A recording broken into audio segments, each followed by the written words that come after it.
Hi, everybody. My name is Sarah, Pearls of Wisdom and Food on both YouTube and Facebook. And here we are today.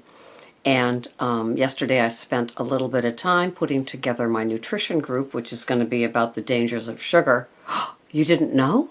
Oh, well, I got here just in time, didn't I? Oh my, sugar's not so good for you.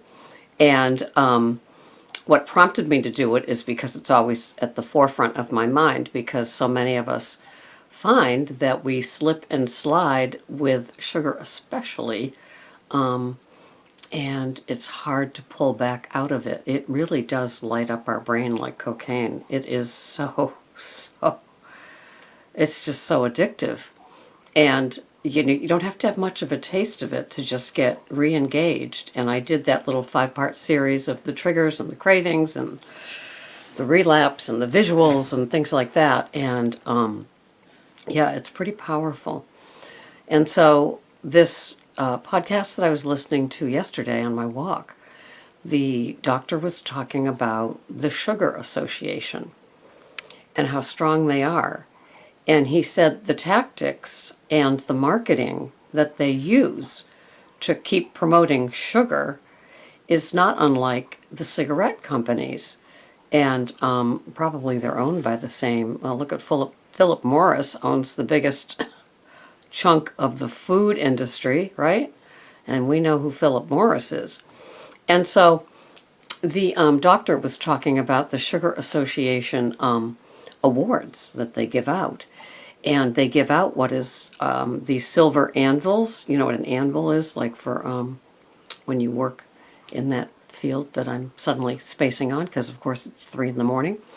And so they give out these silver anvil awards to those that have the best marketing to keep the food industry population, or the buyers, the consumers, us, buying sugar. And it's like awarding a drug pusher for the best marketing schemes, first one's on me, second one's half price, third one you're hooked, and you're paying full price with your life and with the cost of the drug. Yeah, so they give out these silver anvils to those marketers of the sugar that do the best job of keeping us all hooked on it. It's just amazing.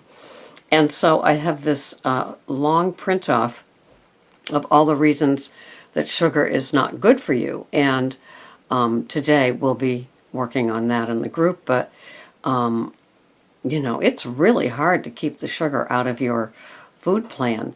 And, we're talking just grams here. And I think, what is it that the amount that is safe for us to have as a woman is 25 grams, and for a man it's 35, I believe, something like that. Well, 25 grams of sugar goes real fast. And we're talking about the added sugar, which is something like, what is it, 2.5 I think it's less than 3 teaspoons. I'm sorry, I didn't research this before I started to do this video on it, but I was more doing it for the addiction to it rather than how much is safe in our bodies. But how can we check it out? I mean, when you think that things that didn't have sugar in it before now do, pizza sauce and spaghetti sauce and all kinds of things like that we weren't used to having sugar in. I mean, when we go to the deli, honey ham, honey turkey, brown sugar ham, all those sort of things, we're really getting used to a little sweet in bacon in some of our things. And then, let's just not even begin to talk about the yogurt world and all the sweeteners in that.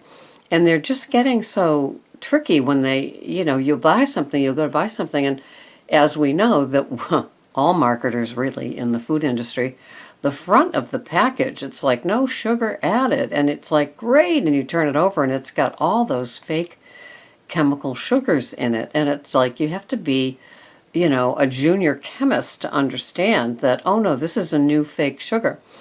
And on this website that I happened to look up, there's like 4 or 5 more fake artificial sugars that are just waiting for drug approval. And so those things, they probably make their way into the foods before they make their way into a packet that you would put in your coffee.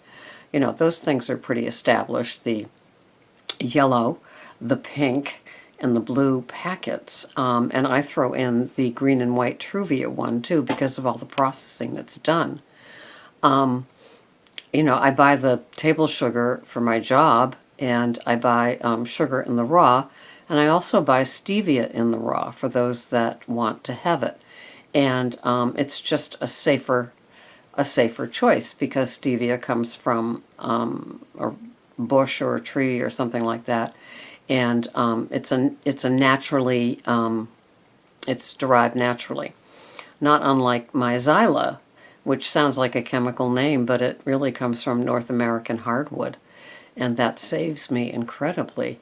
On my low carb, high fat diet, I find that you know, I crave things like a nut butter with a yogurt, and to me that's almost desserty at this point. Instead of you know, I buy the bulletproof chocolate that has Xyla added to it, and you know, that's as close to I get. I have some white chocolate morsels Ghirardelli in my fat bomb. I was having the chocolate ones and my teeth were getting browner and browner, so yeah, I had to give that up. So that is really the only added sugar that I have. Things like coconut milk taste sweet to me now, and there's no added sugars at all. So it's interesting becoming fat adapted and then becoming adapted to what is a sweet taste. You know, I count when I have a salad, I like a little fruit in it at times, like pear or apple or a kiwi. And I found some organic tomatoes at Trader Joe's that I bought, and I was counting that as the fruit in the salad because tomatoes are a fruit. But anyway, so you need to, I strongly suggest that you really check out sugar and see how it lights up your brain, because, you know, it tastes so good going down, and what do you get? You know, 20 to 30 minutes of, you get the rush in your brain, you get the rush in your body, it feels really good, and if you were having the standard American diet, also known as S.A.D, food plan that is common for us in the United States, you would satisfy when that burned off real quick, and trust me, it's not burning off in a healthy way, you would satisfy the craving for more with more. That's how sugar works, is that you go way, way, way up, you crash down, and then you want more. And how do we satisfy that? With another Dunkin' Donuts coffee loaded with sugar, with another Monster drink loaded with sugar, with another Coca-Cola loaded with sugar, with another flavored yogurt loaded with sugar. And all of these things also have fake chemicals in them, and, you know, artificial vitamins. If you're buying it because you think you're getting vitamins, you know, be careful of all the added sugars in the grams of sugar that are added to these front of the label healthy looking items, but when you read the back, it's like, oh my God, it's like diabetic coma. And I am going to be talking more about the other sugars that are now slipped into our foods, and we don't even know the names of them. It's a scary world out there, and reading the label, as some of you may already know, isn't always all of the story. Sometimes there's a lot more to it, and that's what I love to talk about here on the site, are the dangers of the ingredients in these things. That's why eating a wholesome diet with single ingredient items is such a safe way to go.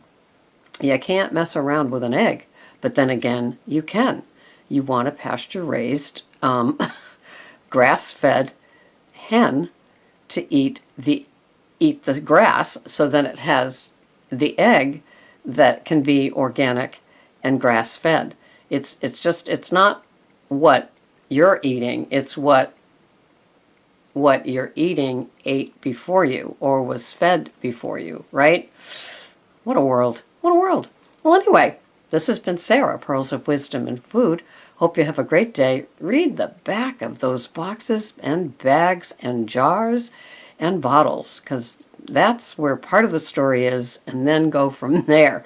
Then look up the word you can't pronounce and see where that came from, what lab that came from. Yikes! Anyway, have a wonderful day. We do the best we can with what we got, right? I'll see you later. Thanks for watching. Bye-bye for now.